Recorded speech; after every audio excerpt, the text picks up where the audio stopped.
So my dear student, next question हमारे पास में है एग्जाम्पल 3.5। क्वेश्चन में गिवन है battery of 10 volt and negligible internal resistance is connected across a diagonally opposite corner of a cubical network consisting 12 resistance each of resistance 1 ohm. Determine the equivalent resistance of a network and the current along each side.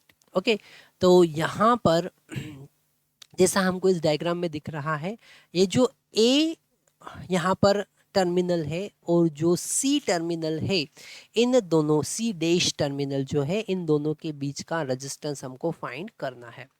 तो यहाँ पर अगर हम KVL का use करें, किसका use करें, हम यूज़ करते हैं यहाँ पर KVL, Kirchhoff voltage law. Okay, और KCL का यूज़ भी हम यहाँ पर करेंगे, Kirchhoff current law. KCL KVL का हम यूज़ यहाँ पर करने वाले हैं। तो क्वेश्चन में अगर हम देखें तो ये जो ए टर्मिनल यहाँ पर हमको दिख रहा है और ये जो सी डैश टर्मिनल यहाँ पर हमको दिख रहा है ना, और इन दोनों के बीच में बैटरी कनेक्ट करेंगे तो यहाँ पर बैटरी से जो करंट 3 ब्रांच में इक्वली डिवाइड होगा, है ना, क्योंकि यहाँ पर ए टर्मिनल से 3 ब्रांच कनेक्टेड है तो तीनों ब्रांच में इक्वली डिवाइड होगा।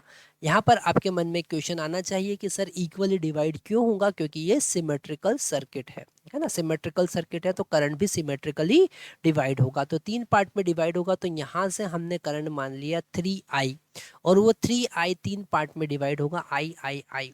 फिर आगे जाएंगे, अगर बी पार्ट पे हम देखेंगे, बी पॉइंट पे देखेंगे तो फिर से ये 2 इक्वल पार्ट में डिवाइड होगा, तो यहाँ से करंट आई जो होगा वो I/2 पार्ट में डिवाइड हो जाएगा, है ना।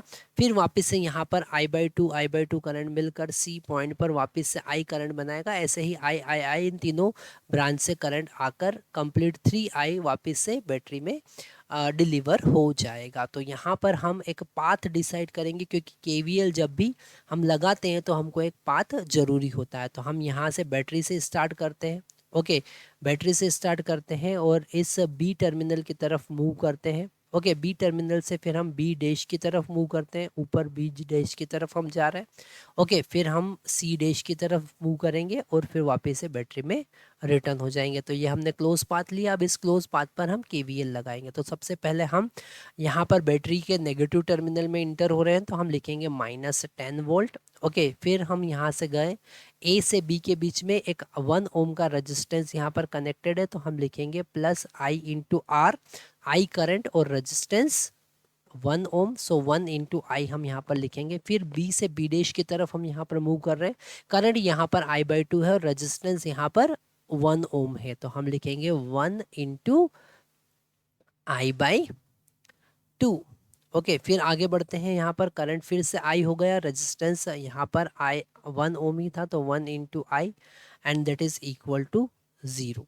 ओके, तो यहाँ से हम इसे कैलकुलेट करके I का वैल्यू कैलकुलेट कर सकते हैं, है ना। तो अगर I का वैल्यू कैलकुलेट करें तो कितना हो जाएगा, यहाँ पर ये हुआ I और I2I प्लस यहाँ पर 1 ओम रेजिस्टेंस था और I/2 करंट था, तो 1 ओम रेजिस्टेंस इंटू I/2, तो I/2 मिला इज इक्वल टू 10 हो गया। ऐसे सॉल्व करेंगे तो हमको मिलेगा 4 + 1 that is 5I/2 is equal to 10। ये कैंसिल हो जाएगा यहाँ पर 2 टाइम्स, तो I का वैल्यू हमारे पास 4 एम्पियर आ रहा है। ओके, अब यहाँ पर रेजिस्टेंस अगर, अब हमें इक्विवेलेंट रेजिस्टेंस फाइंड करना है ना। R फाइंड करने के लिए हम यूज़ करेंगे टोटल पोटेंशियल अप्लाइड V और total current delivered by battery that is 3I। तो बैटरी का पोटेंशियल यहाँ पर है 10 वोल्ट का, 3 × I का वैल्यू यहाँ पर 4 है, अल्टीमेट हमको मिलेगा 5/6 ओम। तो ये जो डायगोनली अपोजिट टर्मिनल है इनके अक्रॉस का रेजिस्टेंस जो होगा वो 5/6 ओम होगा। इक्विवेलेंट रेजिस्टेंस कितना होगा, 5/6 ओम।